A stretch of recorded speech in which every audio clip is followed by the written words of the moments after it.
வார்த்தைகளால் விளக்கம். உன்னை சரியாக புரிந்து கொள்ளாதவர்கள் இடம் வார்த்தைகளால் விளக்கம் கொடுத்து வாதாடுவதை விட நீ மௌனமாக கடந்து செல்.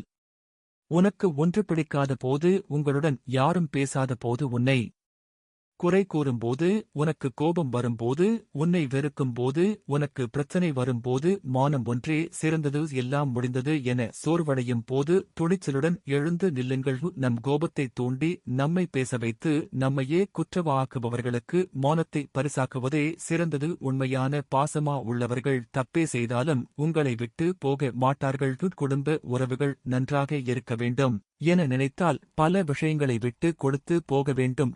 மதிக்காத உறவுகள் வீட்டில் மரமாய் இருப்பதை விட உன் சொந்த வீட்டில் வரவேற்பில் கால்மிதியாய் இருப்பது நல்லது. சில உறவுகளுக்கு தேவை இருக்கும் வரைதான் பாசம் இருக்கும். நம் கூடவே இருந்து சிரித்து பேசி முதுகில் குத்தும் உறவுகளிடம் இருந்து விலகி நிற்பது நல்லது. ஏனெனில் அது கொடுமையான வலி. தாகம் தீரும் வரைதான் தண்ணீருக்கு மதிப்பு இருக்கும். தோல்வியின் அனுபவம்தான் வெற்றி. எனவே உன்னை மதிக்காத யாரிடமும் வார்த்தைகளால் விளக்கம் கொடுக்காமல் மௌனமாக கடந்து சென்று சந்தோஷமாக வாழ்வாங்க வாழ வாழ்த்துக்கள்.